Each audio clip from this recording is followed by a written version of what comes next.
நேர்களுக்கு அஸ்ஸலாமு அலைக்கும், வணக்கம். இன்றும் ஒரு விசேட நேர்காணலில் உங்களை சந்திப்பதில் மகிழ்ச்சி அடைகிறோம். பல அரசியல் தலைவர்களை, சமூக ஆர்வலர்களை அழைத்து வந்து இவ்வாறான நேர்காணலை நடத்தி வருகிறது. அந்த வகையில் இன்றும் ஒரு சிறப்பான அழைப்பாளரை அழைப்பு வந்திருக்கிறது. சர்வதேச மட்டத்திலும் இலங்கையிலும் அரசியல், பொருளாதாரம், சமூகம் சார்ந்த பல்வேறு விடயங்களை பேசக்கூடிய திறமையான ஒருவர். இலங்கை அரசியலில் பல பரிணாமங்களை அவர் வகித்திருக்கின்றார். அது மட்டுமல்ல, சட்டத்துறையிலும் மிகவும் சிறப்பான ஒரு பதவியினையும் வகித்து வருகிறார். குறிப்பாக தமிழ் பேசும் மக்களுக்காக என்றும் தொடர்ந்து குரல் கொடுத்து வருகின்ற ஒருவரை தான் நாம் அழைத்து வந்திருக்கின்றோம். அவர் வேறு யாரும் அல்ல, இலங்கை ஜனநாயக சோசலிச குடியரசின் முன்னாள் நாடாளுமன்ற உறுப்பினர், அத்தோடு தமிழ் தேசிய கூட்டமைப்பின் ஊடக பேச்சாளர், ஜனாதிபதி சட்டத்தரணியுமான எம்.ஏ. சுமந்திரன் அவர்கள். வணக்கம் திரு சுமந்திரன் அவர்களே. வணக்கம். எமது அழைப்பு ஏற்றி நீங்கள் எமது கலையகம் வந்தமைக்கு மிக்க மகிழ்ச்சி. இந்த உலகளாவிய ரீதியில் பேசப்படுகின்ற பல்வேறு விடயங்களோடு இலங்கையின் அரசியல், கலாச்சாரம், சமூகம் சார்ந்த விடயங்களையும் பேசுவது பொருத்தம் என கருதுகிறோம். அந்த வகையில் முதன்முறையாக யூடிவி அலைவரிசை ஊடாக நேர்களை நீங்களும் சந்திக்கிறீர்கள். அந்த வகையில் ஆரம்பத்தில் நீங்கள் உங்களை பற்றி ஒரு சிறிய அறிமுகத்தை தர முடியுமா? எவ்வாறென்றால், நீங்கள் ஒரு சட்டத்துறையில் பிரபலம் வாய்ந்த ஒருவர், எதற்காக அரசியலுக்குள் வந்தீர்கள் என்ற கேள்வி எழுகிறது. அதற்கான ஒரு பதிலை தர முடியுமா? முதல் தடவையாக யூடிவி ஒரு நேர்காணல் செய்வதில் மிக்க மகிழ்ச்சி. ஆமாம். சட்டத்துறையிலே நான் சில வருடங்கள் கழித்த பிறகு வாணிப சட்டத்தரணியாகத்தான் முதலில் இருந்தேன். ஆனால் என்னுடைய கரிசனை எல்லாம் கூடுதலாக அரசியலமைப்பு சார்ந்த விடயங்களாக இருந்தது. அப்போ அதிலே ஒரு அளவுக்கு தேர்ச்சி பெற்று அதிலே ஒரு நிபுணர் என்ற நிலைக்கு வருகிற போது, அப்பொழுது தமிழ் தேசிய கூட்டமைப்பு தங்களுடைய தேசிய பட்டியல் ஆசனம் 2 தடவைகள் 2004 10 வரையான பாராளுமன்றத்திலே 2 தடவைகள் அந்த ஆசனங்கள் வெற்றிடமானது. அந்த வழியிலே என்னை அழைத்தார்கள் அரசியலமைப்பு சம்பந்தமான விடயங்களிலே பங்கு பெறும்படியாக. ஆனால் அந்த வழியிலே நான் அதுக்கு இடங்கவில்லை. நீங்கள் சொல்வது போல் நான் சட்டத்தரணியாகவே இருப்பதற்கான் விரும்பியிருந்தேன். ஆனால் யுத்தம் முடிவடைந்த பிறகு ஒரு அரசியலமைப்பு மூலமாக மட்டும்தான் ஒன்று வரும் என்கின்ற நிலைப்பாடு வந்தபோது திரும்பவும் எனக்கு அந்த அழைப்பு வந்தது. நான் அதை ஏற்றுக்கொண்டேன். அரசியலமைப்பு மூலமாக, ஒரு புதிய அரசியலமைப்பு மூலமாக தமிழ் மக்களுடைய நீண்டகால அபிலாஷையை நாங்கள் பூர்த்தி செய்யலாம் என்கின்ற நம்பிக்கையோடு தான் நான் இணங்கி நேரடி அரசியலுக்குள்ளே 2010ஆம் ஆண்டு தேசிய பட்டியல் மூலமாக பாராளுமன்றத்துக்கு வந்தேன். தமிழ் தேசிய கூட்டமைப்பு என்று அது சொல்லப்பட்டாலும் அது ஒரு பல கட்சிகளை சேர்ந்த பதிவு செய்யப்பட்ட ஒரு அரசியல் கட்சி அல்ல. ஆகையினாலே அதனுடைய பிரதான கட்சி இலங்கை தமிழரசு கட்சி சின்னத்திலேயும் பேர்லேயும் தான் பாராளுமன்ற பிரதிநிதித்துவம் இருந்தது, இன்றைக்கும் இருக்கிறது. நான் இப்பொழுது இலங்கை தமிழரசு கட்சியினுடைய பொதுச் செயலாளராக கடமையாற்றுகிறேன். நீங்கள் வகித்து வருகின்ற இந்த பதவி மிக முக்கியமான பதவி. குறிப்பாக பாராளுமன்ற உறுப்பினர்கள் நியமனம் செய்யப்படுகின்ற பொழுது அதற்கான அங்கீகாரத்தை வழங்குகின்ற பொறுப்பு உங்களிடம் இருக்கிறது.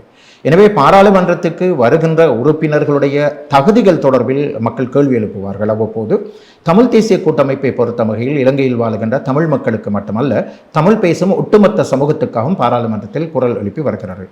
உங்களுடைய காலம் 2010 முதல் 2014, 15, அதன் பிறகு 2015 20, 20 24 3 தடவை நீங்கள் அந்த பாராளுமன்றத்தை வலம் வந்திருக்கிறீர்கள். பல்வேறு சட்டத்திட்டங்களை வகுப்பதற்கு வழி செய்திருக்கிறீர்கள். அண்மையில் கூட இந்த தற்போதைய ஜனாதிபதி அனுரகுமார் திசாநாயக் அவர்கள் தேர்தலுக்கு முற்பாடு உங்களை சந்தித்ததாகவும், நீங்கள் தங்களுடைய அணி வெற்றி பெறுகின்ற பொழுது உங்களுடைய பங்களிப்பை தந்தால் நீங்கள் பிரதமராக பதவி நியமனம் பெறுவதற்கான வாய்ப்பை தருவதாக கூறியதாக சமூக வலைத்தளங்களில் நாங்கள் பார்த்திருக்கின்றோம், கேள்விப்பட்டிருக்கின்றோம். இதன் உண்மைத்தன்மை என்ன? இல்லை, அது இந்த தேர்தலோடு சொல்லப்பட்ட ஒரு விடயம் அல்ல. அது கோட்டாபய ராஜபக்ச நாட்டை விட்டு ஓடிய போது, ஒரு ஸ்திரமற்ற நிலைமை நாட்டில் ஏற்பட்ட போது பிரதமராக யார் வர வேண்டும் என்ற பிரதம மந்திரி ராஜினாமா செய்து விட்டார், மஹிந்த ராஜபக்ச. அதுக்கு பிறகு ஜனாதிபதி நாட்டை விட்டு ஓடிவிட்டார். ஆகவே பிரதம மந்திரியாக அவர் ஓடுவதற்கு முன்னதாக ரணில் விக்ரமசிங்கவை நியமித்திருந்தார். அதற்கு முன்னதாக மஹிந்த ராஜபக்ச ராஜினாமா செய்த வேளையிலே ஒரு இடைக்கால நிர்வாகம் ஒன்று உருவாக்கப்பட வேண்டும் என்ற ஒரு சிந்தனை எழுப்பி அதனாலே சில முன்மொழிவுகள் செய்யப்பட்டன.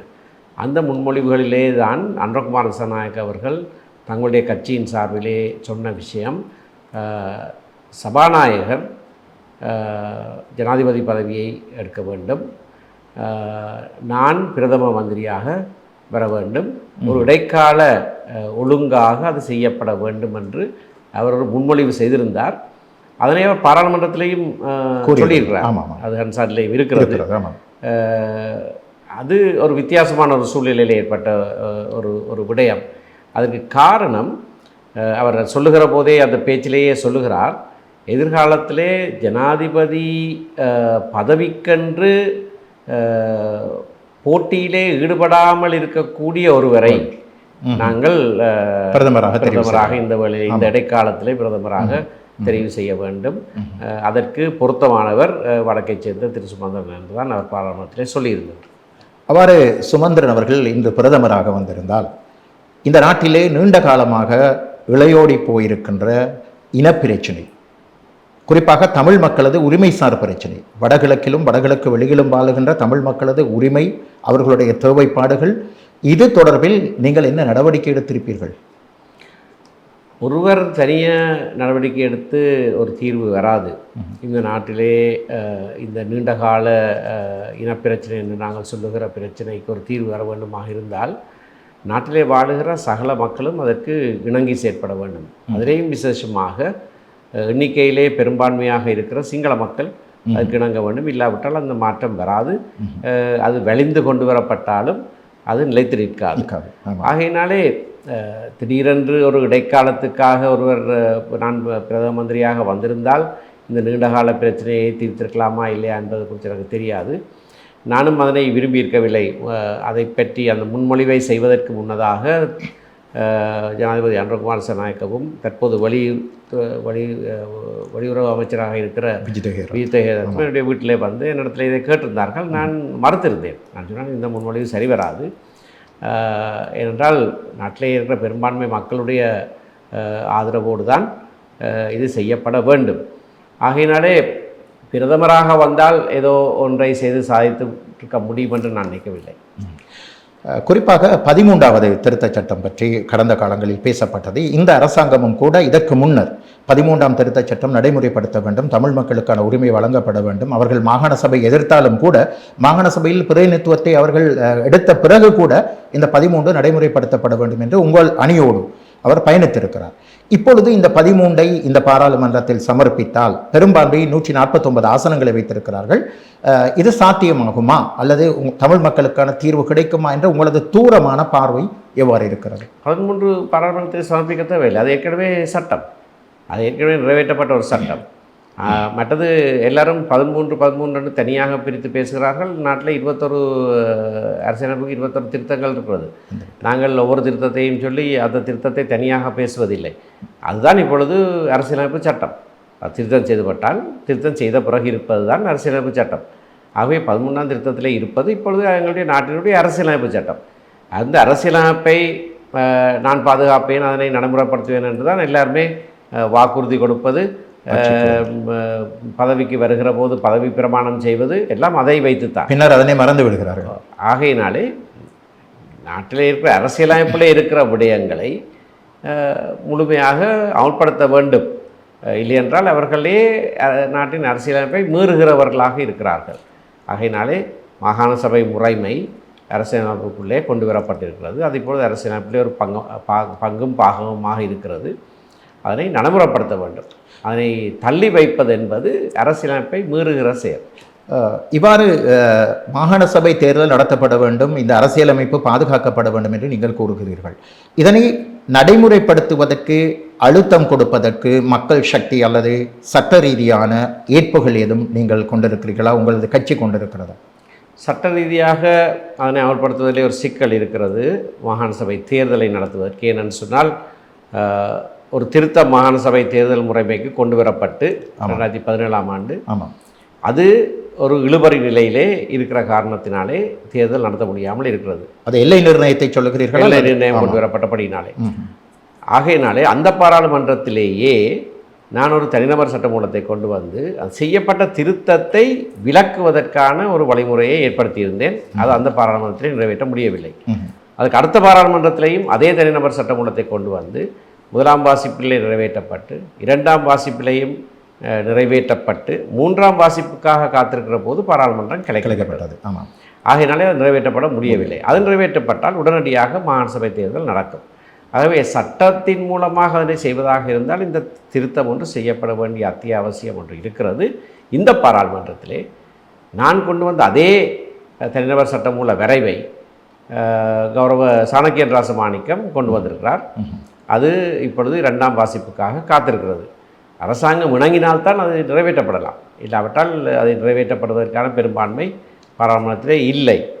அந்த இழுபறியிலே தான் இப்பொழுது அது இருக்கிறது. ஆகவே இந்த அரசாங்கம் எதிர்க்கட்சியில் இருக்கிற போது நீங்கள் சொன்னதைப் போல எங்களோடு சேர்ந்து இந்த தேர்தல்கள் நடத்தப்பட வேண்டும் என்று சொல்லினார்கள். அது மட்டுமல்ல, ஜனாதிபதியினுடைய தேர்தல் விஞ்ஞாபனத்திலே மிக தெளிவாக நீண்ட காலமாக நடத்தப்படாமல் இருக்கிற மாகாண சபை தேர்தல்களை ஒரு வருடத்துக்குள்ளே நடத்துவேன் என்று வாக்குறுதி கொடுத்திருக்கிறார் எழுத்திலே. ஆமாம். இப்பொழுது 1.5 வருடத்துக்கு மேல் ஆகிவிட்டது. ஆகையினாலே அவர்கள் கொடுத்த வாக்குறுதி இன்னமும் நிறைவேற்றப்படவில்லை. ஆனால் அந்த வாக்குறுதி நிறைவேற்றப்பட வேண்டும் என்பதை நாங்கள் திரும்ப திரும்ப அழுத்தம் திருத்தமாக சொல்லி வருகிறோம். பாராளுமன்றத்தில் திரு சாணக்கியன் ராசமாணிக்கம் அவர்கள் முன்வைத்திருக்கின்ற இந்த கோரிக்கை ஒரு தனிநபராக இருந்தாலும் கூட பாராளுமன்றத்தில் தமிழ் பேசக்கூடியவர்கள் அதிகமாக இருக்கிறார்கள். ஆளும் எதிர்க்கட்சி என்று இருக்கிறார்கள். நாங்கள் எதிர்க்கட்சியை பார்க்கின்ற பொழுது அகில இலங்கை மக்கள் காங்கிரஸ், ஸ்ரீலங்கா முஸ்லிம் காங்கிரஸ், தேசிய காங்கிரஸ், இவ்வாறு பல கட்சிகள் இருக்கின்றன. அதுபோன்ற தமிழ் கட்சிகளும் இருக்கின்றன. ஏன் இவர்கள் அனைவரும் ஒரே குடையின் கீழ் வந்து இன்னும் அழுத்தத்தை கொடுக்க முடியாதா என்ற ஒரு கேள்வி எழுகிறது. அவர்கள் செய்கிறார்கள். பல கூட்டங்கள் வைக்கப்பட்டிருக்கின்றன. இவை எல்லாவற்றிலையும் அவர்கள் தங்களுடைய அழுத்தத்தை பிரயோகிக்கிறார்கள். தமிழ் பேசுகிற பாராளுமன்ற உறுப்பினர்கள் மட்டுமல்ல, எதிர்க்கட்சி முழுவதுமே இந்த சட்டம் நிறைவேற்றப்பட வேண்டும், உடனடியாக மாகாண சபை தேர்தல் நடத்தப்பட வேண்டும் என்பதிலே ஒற்றுமையாக குரல் கொடுக்கிறார்கள். இது சென்ற பாராளுமன்ற காலத்திலும் அதற்கு முன்னரும் ஜேவிபியும் எதிர்கட்சியில் இருக்கிற போது அவர்களும் சேர்ந்து சொன்ன விஷயம்தான். அவர்கள் இப்போ அரசாங்கத்துக்கு போன பிறகு அவர்களுடைய சுருதி மாறிவிட்டது. சுருதியெல்லாம் அவர்களுக்கு பணிய கூட அவர்கள் செய்வேன் என்று சொன்னதை, அதாவது பதவிக்கு வந்தால் ஒரு வருடத்துக்குள்ளே செய்து முடிப்போம் என்று சொன்னதை கூட செய்யாமல் இருக்கிறார்கள். அரசாங்கம் அதற்கிடையில் பல்வேறு சிக்கல்களை எதிர்கொண்டு வருகிறது. நாட்டில் பொருளாதார பிரச்சனை, சர்வதேச யுத்தம் என்று பல காரணங்களை அவர்கள் எதிர்க்க கூட. அதெல்லாம் சாட்டுப்போக்கு. தேர்தல் ஒன்று வைப்பதற்கும் இவற்றுக்கும் எந்த தொடர்பும் கிடையாது. உள்ளூராட்சி மன்ற தேர்தல்கள் நடத்தப்பட்டது. ஆகையினாலே அதே போல மாகாண சபை தேர்தலை நடத்தலாம். அந்த சட்ட திருத்தத்தை செய்வதை அவர்கள் பிடித்து வைத்துக் கொண்டிருக்கிறார்கள். ஏனென்றால் அவர்களுடைய பெரும்பான்மை இல்லாமல் அந்த சட்ட திருத்தம் நாங்கள் செய்ய முடியாமல் இருக்கிறது. ஆகவே அவர்கள் கொடுத்த வாக்குறுதியை நிறைவேற்றுவதாக இருந்தால் அந்த சட்ட திருத்தத்தை நிறைவேற்றுவதற்கு தங்களுடைய ஆதரவை கொடுத்துவிட்டு உடனடியாக மாகாண சபை தேர்தலை வைக்கலாம். இந்த 13வது திருத்த சட்டமூலத்தை இந்திய அரசாங்கம் தான் இலங்கைக்கு அறிமுகப்படுத்தியது. அவர்களே தமிழ் மக்களுடைய நலன்கள் குறித்து தான் அவற்றை முன்வைத்ததாக பேசப்படுகிறது. இன்றைய இந்த நிலையில் உங்களது இலங்கையில் இருக்கின்ற தமிழ் கட்சிகளால் இந்த அழுத்தம் சரியான முறையில் செலுத்தப்படாமல் இருந்தால் ஏன் இந்தியாவில் தற்பொழுது பிரதமர் மோடி தலைமையிலான இந்திய அரசாங்கத்தோடு இது தொடர்பில் உங்களது கட்சி பேசி ஏதும் நடவடிக்கை எடுத்திருக்கிறார்? நாங்கள் தொடர்ச்சியாக இந்திய தரப்போடு பேசித்தான் வருகிறோம். நீங்கள் கவனித்திருப்பீர்களாக இருந்தால் இந்திய அரசாங்கம் இலங்கை அரசாங்கத்தோடு பேச்சுவார்த்தை நடத்துகிற எல்லா சந்தர்ப்பங்களிலேயும் ஒரு கூட்டறிக்கை விடுவிக்கப்படுகிற போது அல்லது இந்திய அமைச்சர் அல்லது பிரதம மந்திரி ஒரு அறிக்கையை விடுகிற போது எல்லாவற்றிலேயும் 13ஆம் திருத்தத்திலே இருக்கிற விடயங்களை முற்று முழுதாக அமல்படுத்த வேண்டும், இப்பொழுது மாகாண சபை தேர்தல் உடனடியாக நடத்தப்பட வேண்டும் என்பதை தெளிவாக சொல்லிக்கொண்டே தான் வருகிறார்கள். அதனால் இந்திய தரப்பிலிருந்து அதில் எந்த விதமான குறைபாடும் கிடையாது. 13ஆம் திருத்தம் என்பது இலங்கை அரசாங்கத்துக்கும் அப்பொழுது பாராளுமன்றத்திலே வைத்திருந்த தமிழர் விடுதலை கூட்டணிக்கும் இடையிலே நடைபெற்ற பேச்சுவார்த்தைகளின் மூலமாக உருவானது ஒன்று. அது இலங்கை இந்திய ஒப்பந்தத்திலே அதை குறித்து சொல்லப்பட்டிருந்தாலும் அதில் சொல்லப்பட்ட விடயம் என்னவென்றால் 1986ஆம் ஆண்டு நான் நினைக்கிறேன் ஜூனோ ஜூலை மாதத்திலே டிசம்பர் மாதம் வரைக்கும் அந்த இடைப்பட்ட காலத்திலே நடைபெற்ற அரசாங்கம் தமிழர் விடுதலை கூட்டணியிலே நடைபெற்ற பேச்சுவார்த்தைகளின் அடிப்படையில் அது செய்யப்படும் என்று இலங்கை இந்திய ஒப்பந்தத்திலே சொல்லப்பட்டுள்ளது. ஆகவே அடிப்படை தமிழ் தரப்புக்கும் அரசாங்கத்துக்கும் நடந்த பேச்சுவார்த்தை. மற்றது அது நிறைவேற்றப்பட்டது இலங்கை பாராளுமன்றத்திலே. இலங்கை பாராளுமன்றம் அதனை நிறைவேற்றினால், சட்டத்தை நிறைவேற்றினால் அதனை நடைமுறைப்படுத்தவும் வேண்டும். அதிலே பல விடயங்களை நடைமுறைப்படுத்திவிட்டு ஒரு சில முக்கியமான சில விஷயங்களை நடைமுறைப்படுத்தாமல் இருக்கிறார்கள். ஆகையினால்தான் தொடர்ச்சியாக இந்திய தரப்பு இலங்கையோடு பேச்சுவார்த்தை நடத்திவிட்டு ஒரு அறிக்கை கொண்டு வருகிற போது 13ஆம் திருத்தத்தை முழுமையாக அமல்படுத்துவார்கள் என்றும் அதற்கு அப்பாலும் சென்று அதிகார பயிர்வை அர்த்தமுள்ளதாக ஆக்குவார்கள் என்றும் சொல்லுவதன் கருத்து அதான். முதலாவது அது சட்டத்தில் இருக்கிறத முழுவதும் அமல்படுத்த வேணும். ஆமாம், அதை அமல்படுத்தினாலும் அது போதாது. அதுக்கு அப்பாலும் சென்று அர்த்தமுள்ள ஒரு அதிகார பயிர்வு முறையை ஏற்படுத்த வேண்டும் என்று இந்தியா தொடர்ச்சியாக சொல்லித்தான் வருகிறது. எனவே தமிழ் மக்கள் எதிர்பார்த்திருக்கார்கள் அர்த்தமுள்ள ஒரு அதிகார பகிர்வு நிச்சயமாக கிடைக்கும் என்று. குறிப்பாக வடகிழக்கில் நீண்ட காலம் யுத்த சூழ்நிலை நிலவி வந்தது. மக்களுடைய உயிரிழப்புகள், பலர் அங்கவீனர்களாக இருக்கிறார்கள், சொத்துக்களை இழந்திருக்கிறார்கள், அழிக்கப்பட்டிருக்கிறது, இன்னும் காணாமல் போனவர்கள் இருக்கிறார்கள். இந்த நிலையில் தமிழ் தேசிய கூட்டமைப்பு சர்வதேச ரீதியில் பல தொடர்புகளை கொண்டிருக்கிறது. இவர்களுடைய வாழ்வாதாரத்தை மீள கட்டி எழுப்பி மீண்டும் அவர்களை இயல்பு வாழ்க்கைக்கு கொண்டு வருவதற்கு ஏதும் நீங்கள் திட்டங்களை வகுத்து முன்வைத்திருக்கிறீர்களா, செயற்பட்டு வருகிறீர்களா? பல பல திட்டங்கள், முயற்சிகள் கடந்த காலங்களிலேயும் நடைபெற்றிருக்கிறது. எல்லாம் சரியாக கைகூடினவை என்று நான் சொல்ல முடியாது. ஆனால் சில சிறிய சிறிய சந்தர்ப்பங்கள் உருவாக்கப்பட்டிருக்கிறது. தற்போதும் அது சம்பந்தமாக மிக கரிசனையாக பல விடயங்களை நாங்கள் முன்னெடுக்கிறோம். ஏனென்று சொன்னால், பொருளாதார ரீதியில் எங்களுடைய மக்கள் இங்கே பலப்படாவிட்டால் அது எங்களுடைய அரசியல் பலத்தையும் குறைக்கும். ஆமாம். அது மட்டுமல்ல, பொருளாதார ரீதியிலே எங்களுடைய மக்களுக்கு இங்கே ஒரு வருவாய் கிடைக்காத சூழ்நிலை இருக்குமாக இருந்தால் அவர்கள் இங்கே இருக்க மாட்டார்கள். அவர்கள் வெளிநாட்டுக்கு தான் போவார்கள், போய்கொண்டே இருக்கிறார்கள். மக்கள் எண்ணிக்கை குறைய குறைய எங்களுடைய அரசியல் பலமும் குறைந்துவிடும். ஆகையினாலே இது மிக முக்கியமான ஒரு விடயம். தமிழ் அரசியல் கட்சிகள் பல இதை குறித்து எந்த விதமான கரிசனையும் காண்பிப்பதில்லை. ஆனால் அது நேரடியாக அரசியல் உரிமைகள் சம்பந்தமான விடயத்திலே தாக்கம் செலுத்துகிற ஒரு விடயம். ஆகவே நாங்கள் இப்பொழுது வெளிநாட்டிலே இருக்கிற இலங்கை தமிழ் உறவுகளோடு சேர்ந்து சில பல திட்டங்களை வகுத்து கொண்டிருக்கிறோம். பிரதானமான நோக்கம் இங்கே இருக்கிற தமிழ் இளைஞர் யுவதிகளுக்கு வேலைவாய்ப்புகளை ஏற்படுத்தி கொடுப்பது. இந்த விடயத்தோடு நாங்கள் இப்பொழுது வடக்கையும் கிழக்கையும் பார்க்கின்ற பொழுது பல்வேறு அபிவிருத்தி திட்டங்கள் நடைமுறைப்படுத்தப்படுகிறது. சில அபிவிருத்தி திட்டங்கள் சட்டத்துக்கு முரணானது என்ற சுற்றாடல் ஆய்வாளர்கள், உதாரணமாக யாழ்ப்பாணத்தில் மேற்கொள்ளப்பட இருந்த சர்வதேச விளையாட்டரங்கு தொடர்பிலும் பேசப்படுகிறது. இதுபோன்று இன்னும் எத்தனையோ அபிவிருத்திகள், தொல்பொருள் ஆய்வு ஆராய்ச்சி நிலையம் தனிப்பட்ட காணிகளுக்குள் அத்துமீறி கையகப்படுத்துவது, பொதுமக்களது காணிகளை கையகப்படுத்துவது, பாதுகாப்பு தரப்பு கையகப்படுத்துவது போன்ற பல விடயங்கள் இருக்கிறது. எனக்கு ஞாபகம் இருக்கிறது, ஜனாதிபதி ரணில் விக்ரமசிங்க அவர்களுடைய காலத்தில் நீங்கள் மிகவும் முன்னின்று தமிழ் மக்களது காணிகளை விடுவிப்பதில் பாரிய சவால்களை எதிர்கொண்டீர்கள். பல்வேறு ஏச்சுக்களையும் பேச்சுக்களையும் நீங்கள் சுமந்தீர்கள். எனவே அது சுமந்திரன் என்கின்ற பேருக்கு ஒத்ததாக அமைந்திருக்குமோ என்று எனக்கு தெரியாது. இந்த நிலை எவ்வாறு இருக்கிறது? இன்னும் அது தொடர்பில் பேசுவீர்களா? இது ஒரு முக்கிய விடயமாக இருக்கிற, அரசாங்கம் நிறைவேற்றாமல் இருக்கிற இன்னொரு முக்கிய வாக்குறுதி இது. நாங்கள் சென்ற பாராளுமன்ற காலங்களிலே எல்லாம் தனியார் காணிகள் விடுவிக்கப்பட வேண்டும் என்று சொன்னபோது எங்களோடு சேர்ந்து குரல் எழுப்பியவர்கள் தற்போதைய ஜனாதிபதியும் அவருடைய கட்சியினரும். இராணுவம் இந்த காணிகளை கையகப்படுத்தி வைப்பதில் எந்தவித நியாயமும் இல்லை என்று திட்ட தெளிவாக சொன்னவர்கள். ஆனால் இன்றைக்கு 1.5 வருடத்துக்கு மேலாக ஆகிவிட்ட போதிலேயும் கூட வடக்கிலே சில நாட்களுக்கு முன்னர் மட்டும்தான் ஒரு சிறிய காணி தொண்டு 2.5 ஏக்கர் நினைக்கிறேன், அவ்வளவுதான் விடுவிக்கப்பட்டிருக்கிறது. அதை தவிர வேறு எதுவுமே விடுவிக்கப்படவில்லை. 2 வீதிகளை திறந்து விட்டுருக்கிறதாக சொல்கிறார்கள். அதை தவிர காணி எதுவும் விடுவிக்கப்படவே இல்லை. மாறாக நாங்கள் முன்னைய காலங்களை பார்ப்போமாக இருந்தால், மைத்திரிபால சிறிசேன ஜனாதிபதியாக இருந்த போது பல்லாயிரக்கணக்கான ஏக்கர் காணிகள் விடுவிக்கப்பட்டன. தற்போது கிழக்கிலே 2 இராணுவ முகாம்களை அகற்றினதினாலே சில காணிகள் விடுவிக்கப்பட்டிருக்கின்றன. ஆனால் பெரும்பாலாக பெரிய பெரிய இடங்களை அப்படி அபகரித்து இராணுவம் வைத்திருக்கிற இடங்களை இன்னமும் அவர்கள் விடுவிக்கவில்லை. அதை விடுவிப்பதற்கான முயற்சி ஒன்றும் எடுப்பதாக கூட தெரியவில்லை.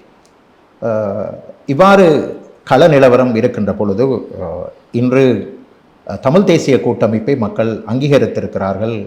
அல்லது அங்கீகரிப்பார்கள். எதிர்கால தேர்தலிலே அதிகமான வாக்குகளை அளித்து மீண்டும் மாகாண சபை தேர்தலிலே வெற்றி பெறச் செய்வார்கள். குறிப்பாக வடமாகாணத்துக்கு வடமாகாண சபை தேர்தல் ஒன்று வருகின்ற பொழுது அதன் முதலமைச்சர் வேட்பாளராக நீங்கள் நிற்கப் போவதாக சமூக வலைத்தளங்களில் செய்தி வந்திருக்கிறது. அது எந்த அளவுக்கு உண்மை என்பது எமக்கு தெரியாது. எனவே இது தொடர்பில் அவ்வாறு ஒரு சந்தர்ப்பம் உங்களுக்கு கிடைத்தால் இதை தொடர்பில் உங்களது அபிப்பிராயம்? நிச்சயமாக தமிழ் தேசிய கூட்டமைப்பு என்று இப்பொழுது ஒரு கூட்டமைப்பு இல்லை. இலங்கை தமிழரசு கட்சி தனியாகத்தான் பாராளுமன்றத்திலேயும் பிரதான கட்சியாக இருக்கிறது. ஆகவே இலங்கை தமிழரசு கட்சி சார்பிலே நிச்சயமாக வடக்கு மாகாணத்துக்கான முதலமைச்சர் வேட்பாளராக நான் போட்டியிடுவேன். அதிலே நாங்கள் ஆட்சி அமைப்போம். அமைத்தால் அந்த மாகாண சபை முறைமையிலே எவ்வளவுதான் பிரச்சனைகள் இருந்தாலும், அதிகாரங்கள் ஒழுங்காக வழங்கப்படாமல் இருந்தாலும், இருக்கிறவற்றை அமுல்படுத்துகிற ஒரு செயற்பாட்டை நிச்சயமாக நாங்கள் செய்வோம். அதற்கு அதிகாரம் தேவை. அங்கே அந்த அந்த பதவியிலே அமர்த்தப்பட்டால் மக்கள் அந்த வாக்கை கொடுப்பார்களாக இருந்தால் நிச்சயமாக அரசாங்கம் தடுத்து வைத்திருக்கிற சில அதிகாரங்கள் கூட, உதாரணத்துக்கு போலீஸ் அதிகாரம், போலீஸ் அதிகாரத்துக்கு மாகாண சபையிலே ஒரு சட்டத்தை இயற்றலாம். அது என்றால் அது அரசியலமைப்பில் இருக்கிற ஒரு விவகாரம். காணி சம்பந்தமாக சட்டங்களை இயற்றலாம். ஆகவே காணி போலீஸ் அதிகாரங்கள் தற்பொழுது 13ஆம் திருத்தத்தினூடாக மாகாண சபைக்கு கொடுக்கப்பட்டிருக்கிற அளவுக்கு அந்த அதிகாரங்களை மாகாண சபை உபயோகிக்கலாம். அது சட்டவிரோதமானது அல்ல.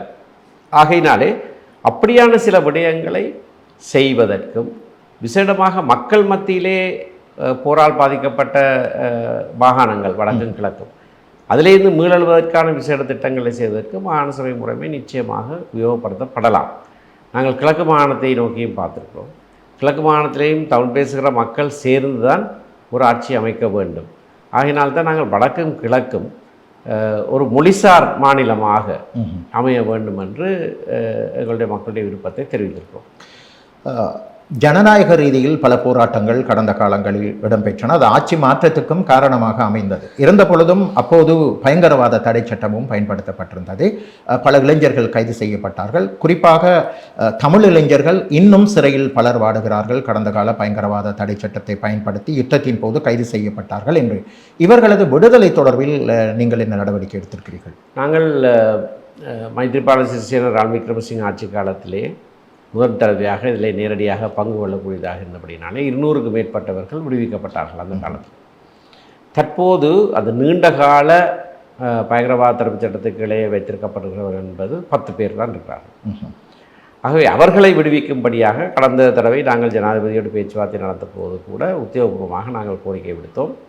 அதை குறித்து அவரோடு பேசினோம். அப்பொழுது அவர் சொன்னார், இப்போ இருக்கிறவர்கள் பொதுமக்களை குறிவைத்து தாக்கின தாக்குதல்களில் ஈடுபட்டவர்கள், அதனாலே அவர்களை விடுவது கஷ்டம். அப்பொழுது நாங்கள் சொன்னோம், ரணில் விக்ரமசிங்க ஜனாதிபதியாக இருந்த அந்த சொற்ப காலத்திலே 4 பேரை விடுவித்திருக்கிறார். அந்த 4 பேரும் இப்படியாக பொதுமக்களை குறிவைத்து தாக்குகிறதாக சொல்லப்படுகிறவர்கள் தான். அதை பற்றி எதிர்ப்பு வந்தபோது ஜனாதிபதி ரணில் விக்ரமசிங்க சொன்ன பதில் என்னவென்றால், நாங்களும் தான் வானத்திலிருந்து குண்டுகளை போட்டோம், பொதுமக்கள் பாதிக்கப்பட்டார்கள், கொல்லப்பட்டார்கள். ஆகையினாலே இவர்கள் நீண்ட காலமாக இருக்கிறார்கள், பலர் 35 வருடமாக இருக்கிறார்கள். ஆகையினாலே நீண்ட காலமாக இருக்கிறபடியினாலே நாங்கள் அதனை செய்ய வேண்டும் என்று அறிவித்தார். இதனை நான் ஜனாதிபதி அருண்குமார் திசாநாயக்கருக்கு ஞாபகப்படுத்தினேன். நீங்கள் இந்த பொதுமக்களை குறிவைத்த விடயங்கள் என்று சொல்லி இவர்களை விடுவிக்காமல் இருப்பதிலே எந்த நியாயமும் இல்லை. அதற்கான தண்டனை அவர்கள் ஏற்கனவே அனுபவித்து விட்டார்கள். 20, 25, 30, 35 வருடங்களில் உள்ளே இருக்கிறவர்களும் இருக்கிறார்கள். ஆகையினாலே ரணில் விக்ரமசிங்க சொன்னதையும் நான் அவருக்கு சொன்னேன். அவரே விடுவிக்கிறார் 4 பேரை. நீங்கள் விடுவிக்க முடியாமல் இருக்கிறது. நீங்கள் திட்ட தெளிவாக உங்களுடைய யாப்பிலே சொல்லி தேர்தல் விஞ்ஞாபனத்திலே சொல்லியிருக்கிறீர்கள். சகல அரசியல் கைதிகளும், அரசியல் கைதிகள் என்ற சொற்றவர் கூட பாதிக்கப்பட்டிருக்கிறது, அரசியல் கைதிகளும் விடுவிக்கப்படுவார்கள் என்று சொல்லியிருக்கிறீர்கள். நீங்கள் அதனை நிறைவேற்றினால் ஒருவரை ஒன்றுமே சொல்ல முடியாது. சரி, நாங்கள் பார்ப்போம் என்று சொன்னார். இது நடந்த இந்த பேச்சுவார்த்தை நடந்தது நவம்பர் 19ஆம் தேதி. ஆனால் இன்று வரைக்கும் ஒருவர் கூட விடுவிக்கப்படவில்லை. அதாவது பிடிஇ அதே போன்று இப்பொழுது புதிய பரிணாமமாக அது மாற்றமடைந்திருக்கு. பயங்கரவாத தடை சட்டம் புதிய பயங்கரவாத தடை சட்டமாக மாற்றப்பட்டிருக்கு. இரண்டுக்கும் உள்ள வித்தியாசத்தோடு பாதிக்கப்பட்ட மக்களுக்கு இந்த 2வது புதிய பயங்கரவாத தடை சட்டத்தின் விரிவாக்கம் என்ன நிவாரணத்தை வழங்கும் என்று கருதுகிறீர்கள்? நிவாரணம் என்று சொல்கிற போது பயங்கரவாத தடுப்பு சட்டத்திலே நாங்கள் பிரதானமாக எதிர்க்கிற 2 விடயங்கள் உண்டு. ஒன்று, குற்ற ஒப்புதல் வாக்குமூலத்தை போலீசாருக்கு கொடுப்பது. அது நீதிமன்றத்திலே ஏற்றுக்கொள்ளப்படலாம். சாதாரண சட்டத்திலே அது ஏற்றுக்கொள்ளப்பட முடியாது. ஆகவே அது விலக்கப்பட வேண்டும் என்பது. இரண்டாவதாக, நீண்டகால தடுப்பு காவல் அது நிறுத்தப்பட வேண்டும் என்பது. புதிதாக வந்திருக்கிற சட்ட வரைவிலே PSTA என்று சொல்கிறார்கள், அதாவது அரசை பயங்கரவாதத்திலிருந்து பாதுகாக்கிற சட்டம். அந்த வரைவிலே இந்த 2 விடயங்களும் இல்லை. அதாவது குற்ற ஒப்புதல் வாக்குமூலம் நீதிமன்றத்திலே சமர்ப்பிக்க முடியாது. இரண்டாவது, இந்த நீண்டகால தடுப்பு என்பது 2 மாதங்களுக்கு குறைக்கப்பட்டிருக்கிறது. 18 மாதமாக இருந்தது, 2 மாதம் குறைக்கும். அப்போ அதிலேயும் ஒரு சிறிய முன்னேற்றம் உண்டு. ஆனால் அதை அப்படியாக செய்துவிட்டு பயங்கரவாத தடுப்பு சட்டத்திலேயே இல்லாத பல விஷயங்களை இப்பொழுது குற்றமாக அறிவித்திருக்கிறாங்க. ஆகையினாலே நாங்கள் ஒப்பீட்டளவிலே தற்போது கொண்டு வரப்படுவது ஏற்கனவே இருக்கிற பயங்கரவாத தடுப்பு சட்டத்தை விட மிகவும் மோசமானதாக இருக்கிறது. மிகவும் பயங்கரமானது. பல விஷயங்களை அதை உள்ளடக்கிறது. ஆகவே நாங்கள் அதனை எதிர்க்கிறோம். அதை எதிர்க்கிற அதே வேளையிலே நாங்கள் இன்னொரு புதிய விடயத்தையும் இந்த தடவை சொல்லுகிறோம். என்னவென்றால், CTA என்ற ஒரு மாற்றீட்டு சட்டம் கொண்டு வரப்பட்டது, அது கைவிடப்பட்டது. அப்புறம் ATA என்று இன்னொன்று கொண்டு வரப்பட்டது, அதுவும் கைவிடப்பட்டது. இப்பொழுது PSTA என்று கொண்டு வரப்பட்டது. புதிய ஒரு வரைவை கொண்டு வருகிற போது நாங்கள் அவற்றை எதிர்க்கிறோம். இது இருக்கிறதை விட மோசமானது, அதை கைவிடுகிறார்கள். ஆனால் பயங்கரவாத தடுப்பு சட்டம் தொடர்ச்சியாக இருந்து கொண்டே தான் இருக்குது. அதனை விலக்குவோம் என்று சொன்ன உறுதிமொழியை அவர்கள் நிறைவேற்றவில்லை. அதை செய்ய வேண்டும். புதிய சட்டம் கொண்டு வரது வேறு விஷயம்.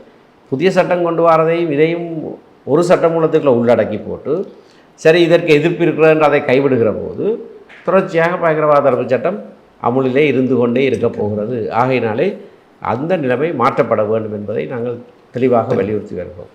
குறிப்பாக திரு சுமந்திரன் அவர்கள் தமிழ் மக்களுக்கு மற்றும் உரிய ஒருவர் அல்ல. ஒரு ஜனாதிபதி சட்டத்தரணியாக, சட்டத்துறை கற்றவராக, சமூக ஆர்வலராக அரசியல் ரீதியிலே பல்வேறு செயற்பாடுகளை முன்னெடுத்து வருகின்றீர்கள். உங்களது பெயர் கடந்த காலங்களில் அதிகமாக பேசப்பட்டது. குறிப்பாக கொரோனா காலத்தின் போது முஸ்லிம்களுடைய ஜனாசாக்கள், உடலங்கள் தகனம் செய்யப்பட்டவை, எரிக்கப்பட்டவை தொடர்பில் பல்வேறு பிரச்சனைகள் எழுந்தபோது நீங்கள் இஸ்லாமியர்கள் சார்பில் முன்னின்று குரல் எழுப்பினீர்கள், நீதிமன்றத்தை கூட நாடி இருந்தீர்கள் என நான் நம்புகிறேன். இப்பொழுது இது தொடர்பில் மீண்டும் பேச்சுக்கள் இடம்பெற்று வருகிறது. முஸ்லிம்கள் தகனம் செய்யப்பட்ட ஜனாசாக்களுக்கு நஷ்டஈடு அல்லது அவர்களுக்கு ஏதாவது ஒன்று வழங்கப்பட வேண்டும் என்று.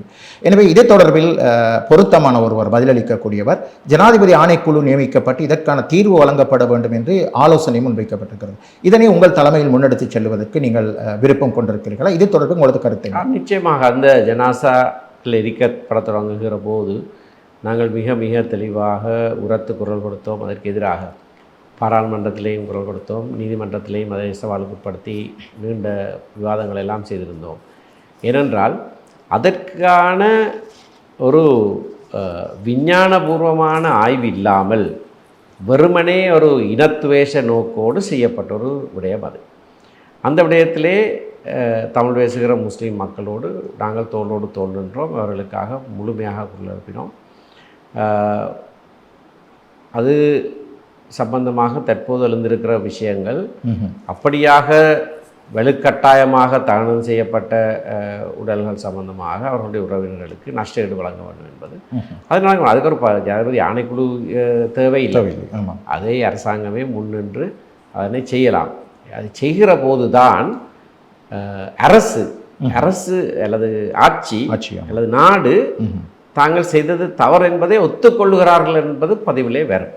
ஆகவே அது மிக முக்கியமான ஒரு விடயம். அந்த கொடுக்கப்படுகிற பணம் அல்ல, நாங்கள் செய்தது தவறு என்று அரசே அந்த மக்களிடத்திலே சொல்லுகிற ஒரு விடயம். ஆகையினாலே அது நிச்சயமாக செயற்பட வேண்டும். அது சம்பந்தமாக ஏதாவது செய்ய வேண்டுமாக இருந்தால் நிச்சயமாக மிகவும் மனம் வந்து அதனை செய்யலாம் தயாராக இருக்கிறேன்.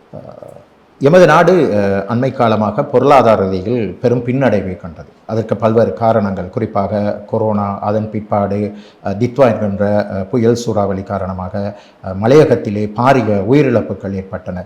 இன்னும் அந்த மக்கள் தங்களுடைய வாழ்க்கையை மீள கட்டியெழுப்ப முடியாமல் சிரமப்பட்டு வருகிறார்கள்.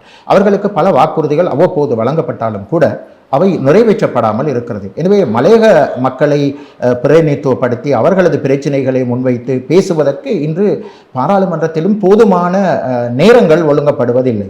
ஓரிரு பாராளுமன்ற உறுப்பினர்களுக்கு ஒரு சில நிமிடங்கள் வழங்கப்படுகிறது. எனவே தமிழரசு கட்சி என்ற வகையிலே நீங்கள் இந்த மலையக மக்களது உரிமை சார் விடயங்களில் எவ்வாறு தலையிட விரும்புகிறீர்கள்? எங்களுடைய கட்சி ஆரம்பித்ததே மலையக மக்களுடைய உரிமை சம்பந்தமான விடயங்கள். ஆகவே தொடர்ச்சியாக நாங்கள் அவர்கள் சம்பந்தமாக கரிசனையோடு இருக்கிறோம். தித்வா புயலினாலே பாதிக்கப்பட்டவர்களுக்கு நிவாரணம் இன்னும் கிடைக்கவில்லை என்கின்ற விடயத்தை பகிரங்கமாக கொண்டு வருவதிலே நாங்கள் முயற்சி எடுத்திருக்கிறோம். அதை அரசாங்கத்துக்கு அழுத்தங்களை கொடுக்கிறோம். அந்த மக்களோடு பலவிதமான கலந்துரையாடல்களிலே நான் கலந்து கொண்டிருக்கிறேன். சிவில் அமைப்புகள் அவற்றை ஒழுங்கு செய்கின்றன. இன்று வரை சரியான முறையிலே நிவாரணங்கள் சென்று அடையவில்லை. மற்றது அவர்களுக்கு மாற்றீடாக, அதாவது திரும்பவும் ஒரு அபாயகரமான சூழலிலே வாழுகிறவர்களுக்கு வேறு இடங்களை பெற்றுக் கொடுப்பது போன்ற விடயங்கள் எதுவுமே நடைமுறைக்கு வராமல் வெறும் பேசுபொருளாகவே இருந்து கொண்டிருக்கிறது. ஆகையினாலே அந்த விடயங்களிலே நிச்சயமாக இலங்கை தமிழரசு கட்சி முன்னின்று செயற்படும். ஏனென்றால் எங்களுடைய கட்சியினுடைய ஆரம்பமே மலையக மக்களுடைய வாக்குரிமை பறிப்பு என்பது. குறிப்பாக மரத்தில் இருந்து விழுந்தவனை மாடேறி மிதித்த கதை போன்று இலங்கை பொருளாதாரம் மீண்டும் சரிய துவங்கியிருப்பதாக ஆய்வாளர்கள் கூறுகிறார்கள். அதற்கு பிரதான காரணம் அண்மை காலமாக மத்திய கிழக்கில் ஏற்பட்டு வருகின்ற அந்த யுத்தத்தை காரணம் காட்டி கூறுகிறார்கள். இறக்குமதி தடைபட்டிருக்கிறது, ஏற்றுமதி தடைபட்டிருக்கிறது. அதுபோன்று நாட்டுக்கு வருகின்ற எரிபொருள்களுடைய வரவு குறைந்திருக்கிறது. குறைந்த நிலக்கரி பயன்பாட்டால் நாடு மின்சார பிரச்சனை எதிர்நோக்கு, இவ்வாறு பல பிரச்சனைகளை சொல்லி வருகிறார்கள். குறிப்பாக இந்த உலக யுத்தத்தை நாங்கள் பற்றி பேசுகின்ற பொழுது இறுதியாக யுத்த நிறுத்தம் பேசப்பட்டாலும் கூட இன்றும் கூட லெபனான் மீது இஸ்ரேல் கடும் தாக்குதல் நடத்தியிருக்கிறது. 120 பேர் பலியாக இருக்கிறார்கள், 1200 பேர் காயமுற்றிருக்கிறார்கள், 2 லட்சம் மக்கள் தங்களுடைய இடத்தை விட்டு வெளியேறி இருக்கிறார்கள். இது இலங்கைக்கு இன்னும் எந்த அளவுக்கு பாதகமான ஒரு சூழலை ஏற்படுத்தும் என்று நீங்கள் கருதுகிறீர்கள்? இந்த சூழல், அதாவது இந்த போர் சூழலிலே ஏற்பட்டிருக்கிற இந்த இழப்புகள் சம்பந்தமாக இலங்கை அரசாங்கம் ஒரு தெளிவான நிலைப்பாட்டை எடுத்திருக்க வேண்டும் ஆரம்பத்திலிருந்தே. அதாவது சர்வதேச சட்டத்தை மீறி அமெரிக்கா ஈரானுக்குள்ளே புகுந்து ஈரான் ஜனாதிபதியை படுகொலை கொலை செய்வது என்பது மிக மிக பாரதூரமான ஒரு விடயம். அதற்கு முன்னர் வெனிசுவேலா ஜனாதிபதியை பிடித்து போய் நியூயார்க்கிலே அவர்களை விசாரணைக்கு உட்படுத்துவது என்பது ஏற்றுக்கொள்ளப்பட முடியாத விடயம். ஆகவே இப்படியான செயற்பாடுகளிலே அமெரிக்கா ஈடுபடுகிற போது நாங்கள் நடுநிலை நாடுகள் என்று சொல்லுகிற காரணத்தினாலே எதுவுமே சொல்லாமல் இருப்பது மிக மிக தவறான விடயம். இலங்கை அரசாங்கமும் அதனை கண்டிக்கவில்லை. கட்டாயம் கண்டித்திருக்க வேண்டும், ஒரு கொள்கை அடிப்படையிலே அது கண்டித்திருக்கவே வேண்டும். ஏனென்றால் எனக்கு ஆர்ச் பிஷப் டெஸ்மண்ட் டூட்டு சொன்ன ஒரு கதை ஞாபகம் வருகிறது. நான் ஒரு யானை தன்னுடைய பாரமான காலை ஒரு சுண்டலியினுடைய வாளின் மீது வைத்திருந்தால் பார்த்து கொண்டிருக்கிறவர் நான் நடுநிலையானவன் என்று சொல்லி கையை விரித்தால் சுண்டலி அவ்வளவு சந்தோஷப்படாது. ஆகவே ஒடுக்கப்படுகிற வேளைகளிலே நான் நடுநிலையாளன் என்று சொல்லுவதிலே எந்த பலனும் கிடையாது. அதிலே நிச்சயமாக ஒடுக்கப்படுகிறவர்கள் சார்பிலே அவர்களோடு சேர்ந்து வருகிறவர்களாக நாங்கள் இருக்க வேண்டும். ஆகையினாலே அணிசேரா நாடு அல்லது நாங்கள் நடுநிலையாளர்கள் என்று சொல்லிக்கொண்டு சர்வதேச சமூகத்திலே எங்களுக்கு இருக்கிற அந்த பொறுப்பை நிறைவேற்றாமல் இருப்பது மிக மிக தவறான ஒரு விடயம். ஆகையினாலே இலங்கை அரசாங்கம் அதில் இந்த தவறை இழைத்திருக்கிறது. ஈரானிய மாலுமிகளை காப்பாற்றினதை வைத்து ஒரு அளவுக்கு அவர்கள் நாங்கள் அதையும் செய்திருக்கிறோம் என்பதை காண்பிக்கிறார்கள். ஆகையினாலே இந்த விடயத்திலே தெளிவாக நாட்டினுடைய நிலைப்பாட்டை வெளிப்படுத்த வேண்டும் என்பதுதான் என்னுடைய நிலைப்பாடு. ஆமாம், இப்பொழுது ஹோர்முஸ் கடல் மீண்டும் மூடப்பட்டிருக்கிறது. அதிகமான கப்பல்கள் தங்கி இருக்கின்றன. சீனா, ரஷ்யா போன்ற இந்தியா நாடுகளுக்கு திறந்து விடப்பட்டிருப்பதாக ஈரான் தெரிவித்திருக்கிறது. குறிப்பாக எவ்வாறாக இருந்தாலும் எமது தலைமன்னார் கடற்பரப்புக்குள் எரிபொருள் குதங்கள் இருப்பதாக கடந்த கால ஆராய்ச்சிகள் தெரிவிக்கின்றன. இது இன்னும் உறுதிப்படுத்தப்படவும் இல்லை, வெளிக்கொண்டு வரப்படவும் இல்லை. இதுக்கு ஒரு இடைஞ்சலாக சர்வதேச நாடுகள் இருப்பதாகவே கூறுகிறார்கள். இவ்வாறு இந்த நிலையில் எமது இலங்கையின் அபிவிருத்திக்கு இவ்வாறான எரிபொருள் குதங்களை பயன்படுத்த முடியுமா என்கின்ற ஒரு கேள்வி இருக்கிறது.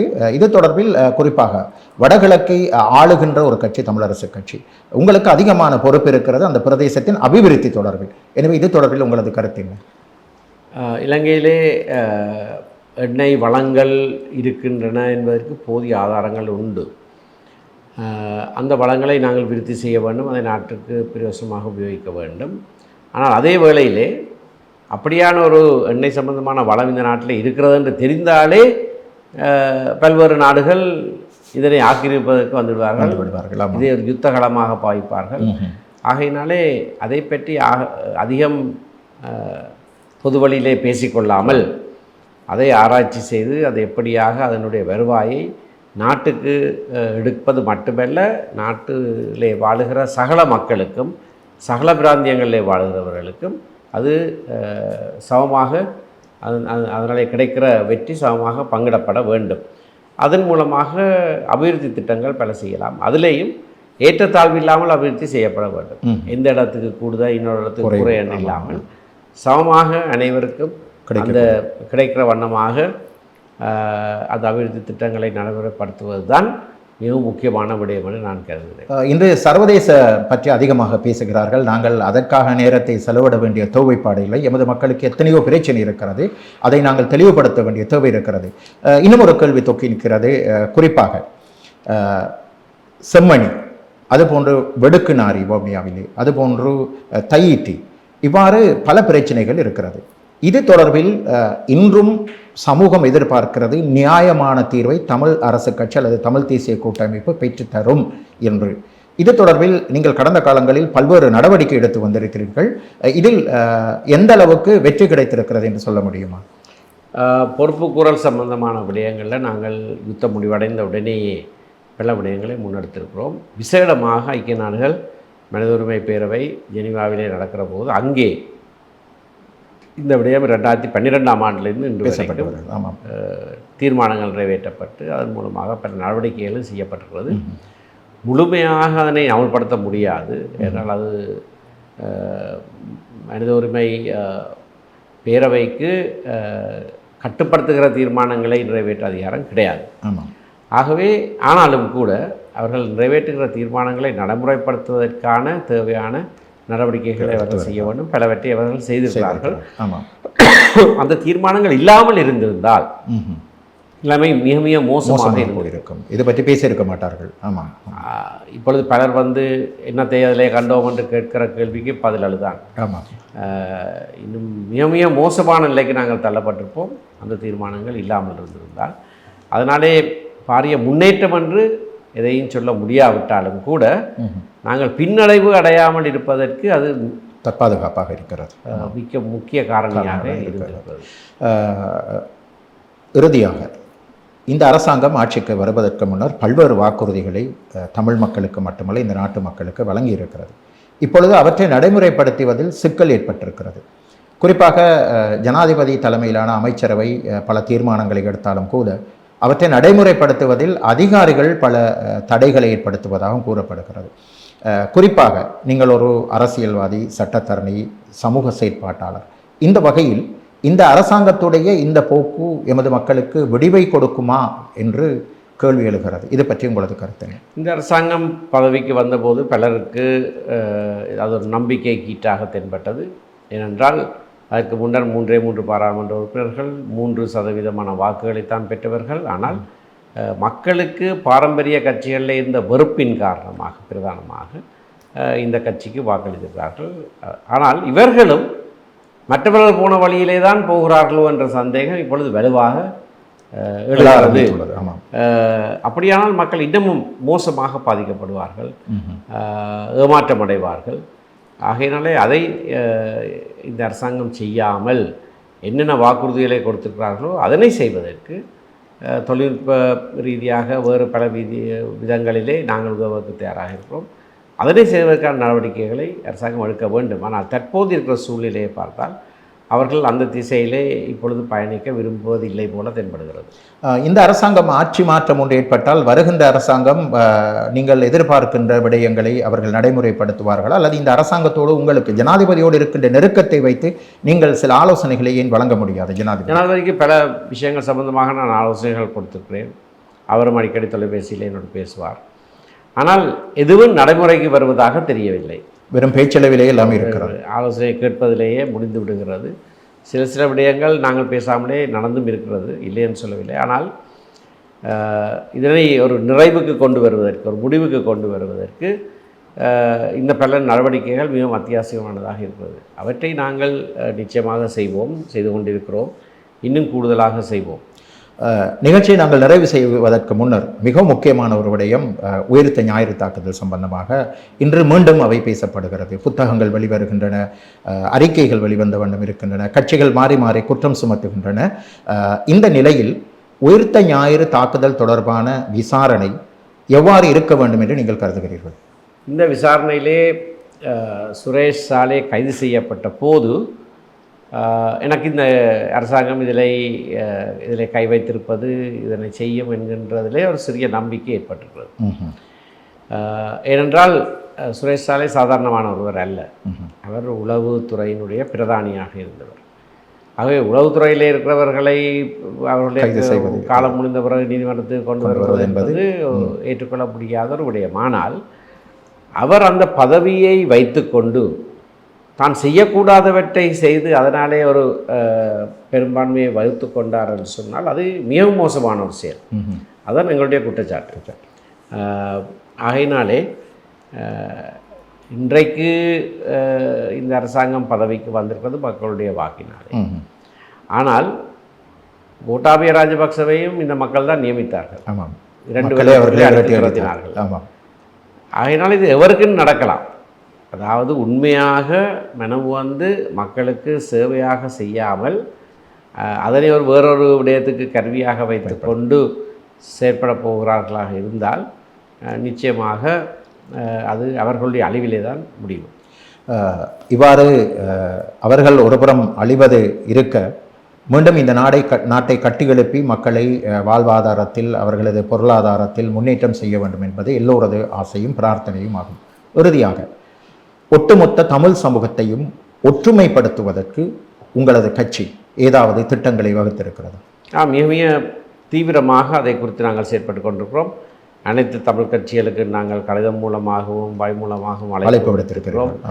சேர்ந்து செயற்படும் வண்ணமாக இந்த தடவை உள்ளூராட்சி மன்ற தேர்தல் முடிவுகள் வந்தபோது 1-2 முஸ்லீம் கட்சிகளோடும் ஒப்பந்தங்கள் கைச்சாத்திட்டு அந்த ஆட்சி அதிகாரங்கள் தமிழ் பேசுகிற மக்களிடத்திலே இருக்க வேண்டும் என்கிறதிலே முனைப்பாக இருந்தோம். மாகாண சபை தேர்தல் வந்தால் நிச்சயமாக கிழக்கு மாகாண சபை நாங்கள் வெல்லுவதாக இருந்தால் நிச்சயமாக சேர்ந்துதான் செயற்பட வேண்டும். அதை குறித்து நாங்கள் அவர்களோடு பேசியிருக்கிறோம். ஆகவே வருகிற நாட்களிலே ஏதாவது ஒரு விதத்திலே அது உத்தியோகபூர்வமானதாக அமையும் என்று நான் எதிர்பார்க்கிறேன். தங்களது நேரத்தை செலவழித்து இந்த சமூகத்துக்கும் இந்த நாட்டுக்கும் நல்ல பல கருத்துக்களை முன்வைப்பதற்காக எமது அழைப்பை ஏற்றி நீங்கள் வருகை தந்திருக்கிறீர்கள். அந்த வகையில் இன்றைய இந்த செக்மேட் 1-to-1 நிகழ்ச்சியில் கலந்து கொண்டமைக்கு ஜனாதிபதி சட்டத்தரணியும் தமிழ் தேசிய கூட்டமைப்பின் ஊடக பேச்சாளரும் முன்னாள் நாடாளுமன்ற உறுப்பினருமான சமூக ஆர்வலர் M.A. சுமந்திரன் அவர்களுக்கு எங்களது கலையகம் சார்பில் நன்றிகளை தெரிவித்துக் கொள்ள விரும்புகின்றோம். இறுதியாக நீங்கள் எதுவும் சொல்ல விரும்பினால்? இந்த நேர்காணல் மூலமாக பல முக்கிய விடயங்களை வெளிக்கொண்டு வருவதற்கு நீங்கள் முயற்சி எடுத்ததற்காக உங்கள் சேவைகளை பாராட்டுகிறேன்.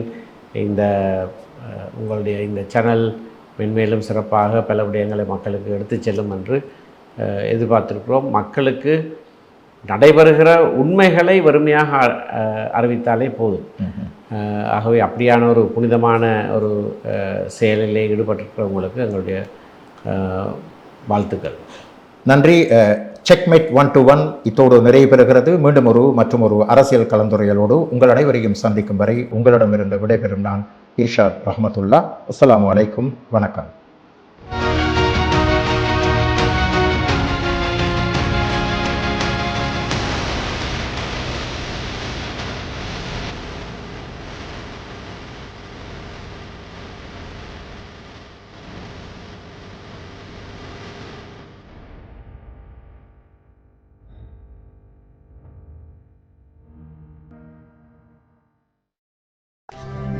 நன்றி.